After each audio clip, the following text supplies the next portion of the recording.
사랑하는 성도 여러분, 어제 하루도 주의 은혜 가운데 평안하셨습니까? 2022년 1월 13일 목요일 아침 매일 성경 말씀 묵상 시간입니다. 말씀 묵상 시간에 들어가기 앞서서 지금 제가 올라올 때 대설주의보가 지금 내려진 상황입니다. 그래서 눈이 또 많이 내려 있습니다. 또 앞으로도 계속 올 것 같습니다. 차량으로 운행하셨다는 분들은 꼭 안전운전 꼭 부탁드리겠습니다. 또 집 안팎으로 또 이동하셔야 될 부분도 상황들이 있으시다 한다면은 꼭 안전하게 또 이동을 꼭 부탁드리겠습니다. 사도신경으로 신앙 고백하며 오늘 말씀 묵상 시간 함께 시작하겠습니다. 나는 전능하신 아버지 하나님 천지의 창조주를 믿습니다. 나는 그의 유일하신 아들 우리 주 예수 그리스도를 믿습니다. 그는 성령으로 잉태되어 동정녀 마리아에게서 나시고 본디오 빌라도에게 고난을 받아 십자가에 못 박혀 죽으시고 장사된 지 사흘 만에 죽은 자 가운데서 다시 살아나셨으며 하늘에 오르시어 전능하신 아버지 하나님 우편에 앉아 계시다가 거기로부터 살아있는 자와 죽은 자를 심판하러 오십니다. 나는 성령을 믿으며 거룩한 공교회와 성도의 교제와 죄를 용서받는 것과 몸의 부활과 영생을 믿습니다. 아멘. 오늘 우리가 함께 읽을 기록된 하나님 말씀은 누가복음 2장 41에서 3장 17절까지의 말씀입니다. 누가복음 2장 41에서 3장 17절까지의 말씀입니다.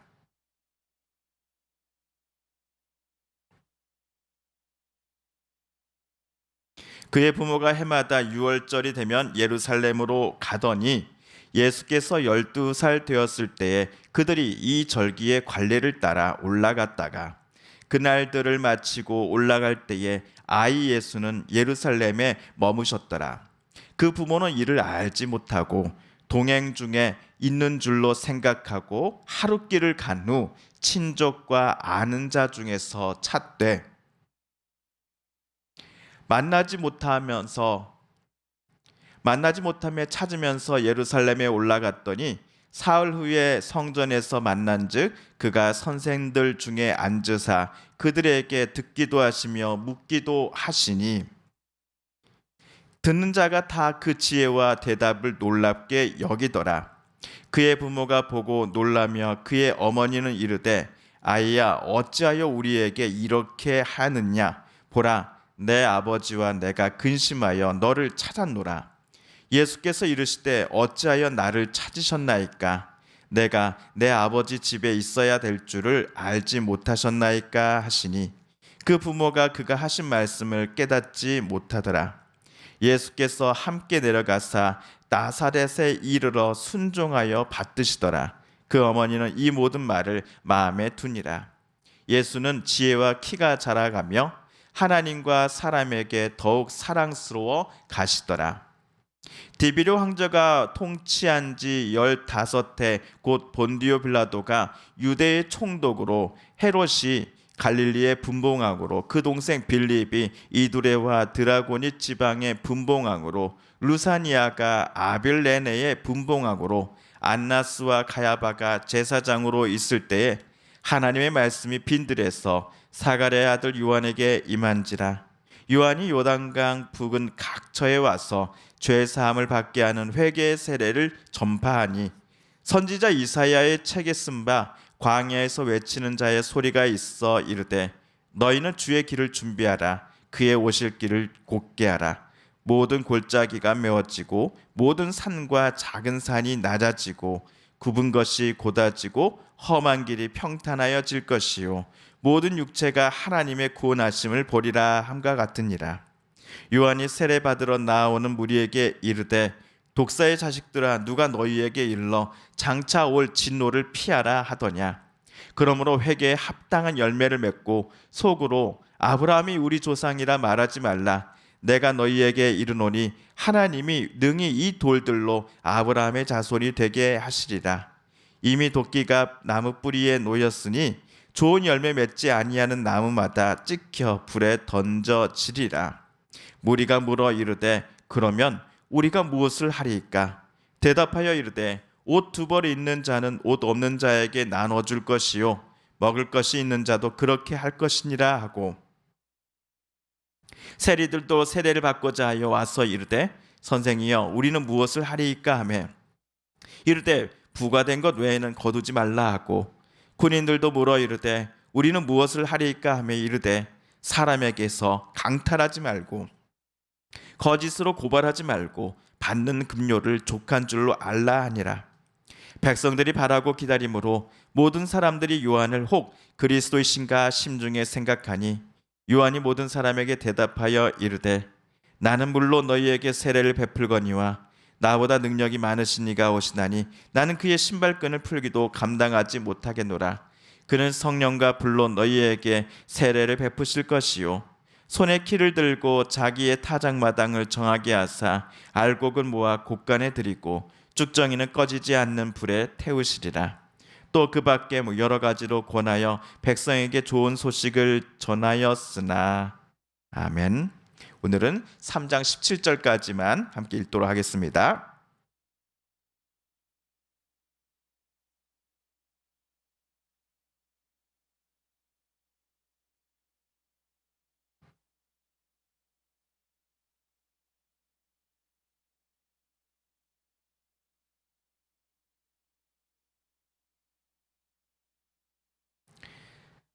오늘 읽은 말씀은 오늘 읽은 말씀에는 예수님의 나이 12살이 되었을 때의 사건이 기록되어 있습니다. 42절에 따르면 예수님의 나이가 12살이라고 적혀져 있기 때문이지요. 요셉과 마리아 그리고 이 두 사람의 아들 예수님은 나사렛에서 터를 잡고 살아왔습니다. 예수님께서 30살쯤에 당신의 사역을 갈릴리에서 본격적으로 시작하기 전까지 예수님은 나사렛 이곳에서 사셨습니다. 그래서 예수님을 우리는 나사렛 예수라고 부르기도 합니다. 하나님께서는 이스라엘의 모든 남자들이 어디에 살고 있든지 3대 절기 때에는 반드시 예루살렘을 방문해야 한다라고 명령하셨습니다. 3대 절기를 순서대로 말씀드리면 유월절, 칠칠절 그리고 장막절입니다. 그래서 해마다 예수님의 부모님도 6월절이 되면 예루살렘 성전을 찾아갔다가 다시 나사렛으로 내려오곤 했을 것입니다. 예수님의 나이 12살 때에도 여느 때와 마찬가지로 예수님의 가족들은 6월절이 되자 성전에 올라갔습니다. 그런데 이번 6월절에는 매우 특별한 사건이 예수님의 부모님께 일어난 것입니다. 예루살렘에서 6월절 공식 일정이 모두 끝났음에도 12살 된 소년 예수님께서는 성전을 떠나지 않고 계속 머물러 있었습니다. 하지만 예수님의 부모인 요셉과 마리아는 이 사실도 모른 채 무작정 나사렛으로 출발하였습니다. 당연히 12살 된 아이가 부모를 뒤에서 잘 따라오고 있겠지. 잠깐 보이지 않는다 할지라도 우리 동행들 틈에 끼어서 어딘가 장난치면서 올라오고 있겠지라고 생각한 모양입니다. 오늘 44절에 따르면 아이가 자기들과 함께 있지 않다라는 것을 부모가 언제서야 깨닫게 되었습니까? 하루가 지나서야 아이가 없다라는 것을 부모는 알아차렸습니다. 그제서야 요셉과 마리아는 가던 길을 멈추고 다시 예루살렘으로 되돌아가야 했습니다. 아마도 두 사람 모두 안절부절 못했을 겁니다.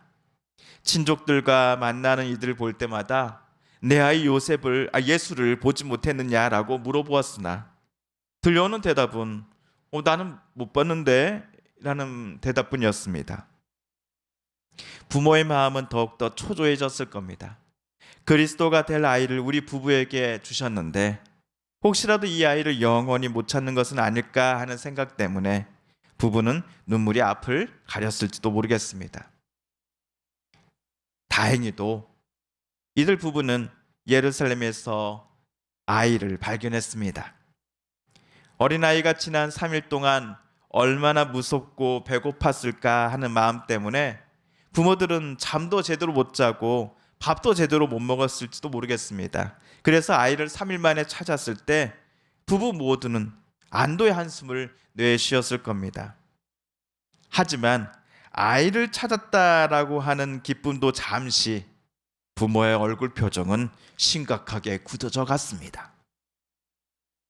부모의 걱정과는 전혀 다르게 12살의 소년 예수는 너무나 평안하게 성전에서 다른 어른들과 대화를 나누고 있었기 때문이었지요. 막 사춘기에 접어든 중학생 또래의 예수가 하는 말에 주변에 앉아서 듣는 이들은 감탄을 금치 못하였습니다. 여기서 우리말 놀랍게 여기더라 라고 번역된 헬라어 표현은 예수님께서 죽은 소녀를 다시 살렸을 때 사람들에게서 똑같이 나오는 그 감탄의 표현입니다. 오늘 성전에 모인 사람들이 깜짝 놀란 마음과 감탄하는 마음으로 12살 소년 예수의 말을 듣고 있었다라는 것을 놀랍게 여기더라라는 이 누가의 설명을 통해 우리는 짐작해 볼 수 있습니다. 그럼에도 예수님의 어머니는 약간은 짜증 섞인 목소리로 아들에게 따져 물었습니다.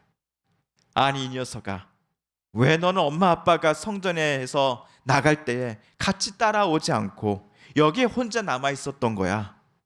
나와 내 아버지 요셉이 너 때문에 얼마나 걱정했는지 너 알기나 해?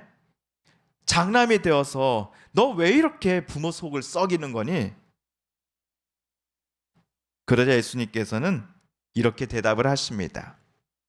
예수께서 이르시되 어찌하여 나를 찾으셨나이까 하니 내가 내 아버지 집에 있어야 될 줄을 알지 못하셨나이까.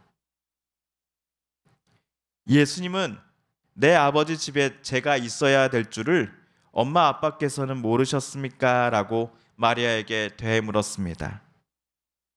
마리아에게 아들 예수가 있어야 할 집은 아버지 요셉과 함께 살아가는 나사렛 집입니다. 하지만 예수께서 대답하시기를 자기가 있어야 할 집은 이곳 성전이다라고 마리아에게 말하였습니다. 이곳 예루살렘 성전은 하나님께서 머무시는 집입니다. 여기서 예수님은 예루살렘 성전의 주인이신 하나님께서 내 아버지이십니다라고 마리아에게 말해주고 있는 것입니다. 하지만 마리아는 예수님의 방금 대답의 의미를 당시에는 정확하게 깨닫지 못하였습니다. 아이를 맨 처음 임신하게 되었을 때 천사가 마리아에게 해준 말을 그녀는 이때는 기억해내지 못한 것 같습니다. 천사가 대답하여 이르되 성령이 내게 임하시고 지극히 높으신 이의 능력이 너를 덮으시리니 이러므로 나실 바 거룩한 이는 하나님의 아들이라 일컬어지리라. 마리아가 10개월 동안 그녀 뱃속에서 품고 그리고 낳았던 아이는 하나님의 아들이시다라는 사실을 마리아는 오늘 12살 된 소년 예수 앞에서는 미처 생각해내지 못했던 것 같습니다. 다만 마리아는 아들 예수가 늘 부모님께 순종하며 효도하는 모습을 바라보면서 예수가 부모에게 종종 꺼내는 말 한마디 한마디들을 그녀의 마음속에 그때마다 새겨두었을 것입니다. 그리고 천사가 아이에 대해서 해줬던 말씀을 떠올리며 천사의 말이 아이의 삶 속에서 하나 둘 아름답게 성취되고 있음을 마리아는 직접 확인할 수 있었을 것입니다. 예수님은 12살의 소년에게서 또 30살 성인이 될 때까지의 모습 속에서 지혜와 키가 자라며 하나님과 사람에게 더욱더 사랑스러워 가시는 것을 부모는 물론이요 모든 이들이 느낄 수 있었기 때문이었지요. 자, 한편 3장에서는 예수님의 친척인 사가랴와 엘리사벳의 아들 요한이 30살이 되어 요단강 근처에서 죄 사함을 받게 하는 회개의 세례를 전파했다라는 이야기가 나옵니다. 이 요한을 그래서 세례 요한이라고 부르지요. 세례를 받는 것 자체가 중요한 게 아니라 내가 어느 신앙 좋은 가문의 사람이다라는 것이 중요한 게 아니라 회개에 합당한 열매를 맺으며 살고 있는가 하는 것이 중요한 일이다라고 세례 요한은 외쳤습니다. 요한에게 있어서 회개에 합당한 열매가 과연 무엇일까요? 예를 들어 나만 많이 가져야 된다는 욕심을 버리고 주변의 어려운 이들을 돌봐줄 것을 요한은 외쳤습니다. 세례를 받으러 온 세리들에게는 세금으로 정당하게 부과한 것 외에는 그들의 몫을 챙기기 위해서 더 많은 것을 사람들에게서 뜯어가는 일들을 더 이상 멈추라고 경고하였습니다. 군인들에게는 그들이 가진 무기와 힘 그리고 권력을 이용해 약한 이들을 괴롭히고 힘없는 자들의 것을 빼앗지 말라고 세례 요한은 외쳤습니다. 이처럼 회개에 합당한 열매는 말로만 사람들이 하나님, 하나님, 주여, 주여 할 때 생겨나는 것이 절대로 아니었습니다.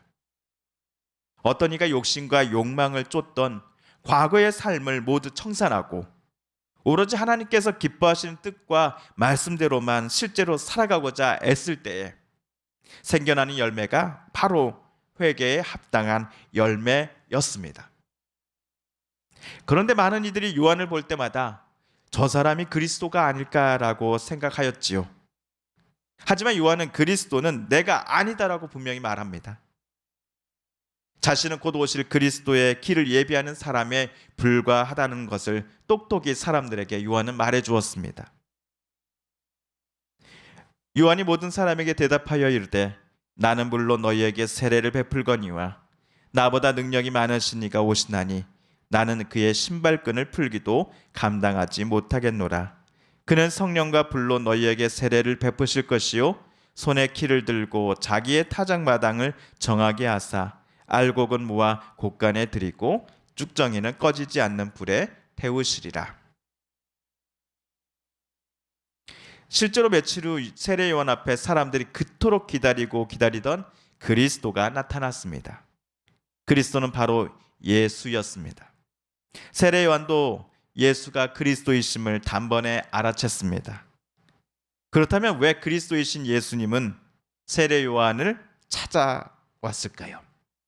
혹시 예수님은 내 허락도 없이 남들에게 세례를 주고 있던 너 요한을 꾸짖으러 내가 이곳에 왔다 라고 말씀하시기에 요한을 방문하신 것일까요? 그래서 사람들에게 이제부터는 내가 직접 세례를 주겠어 라고 말씀하시고자 이곳 요단강을 찾아오신 것일까요? 자, 우리 자세한 이유는 내일 읽을 본문에서 살펴보도록 하겠습니다. 사랑하는 성도 여러분, 오늘 누가복음 말씀 묵상 제 6번째 시간이었습니다. 오늘 말씀을 읽으실 때 하나님께서 저와 여러분에게 깨닫게 해주신 교훈과 말씀, 들려주신 음성을 기억하시며 이 시간 우리 함께 기도드리기를 원합니다. 우리 성도님들과 또 가족들 중에 하나님의 고쳐주심 또 일으켜 세워주심을 놓고 간절히 기도하는 분들이 계십니다. 하나님 고쳐주소서. 하나님 치료하여 주소서. 마지막으로 우리가 가지고 나오는 간절한 기도 제목 하나님께 아뢰며 하나님의 은혜의 보좌 앞으로 더 가까이 나아가겠습니다. 또 말씀드린 것처럼 오늘 대설주의보가 내려진 상황이니 차량으로 이동하셔야 될 분들은 꼭 안전운전 부탁드리겠습니다. 그리고 도보로 이동하시는 도중에 꼭 안전에 유의해 주시길 바라겠습니다. 함께 기도합니다.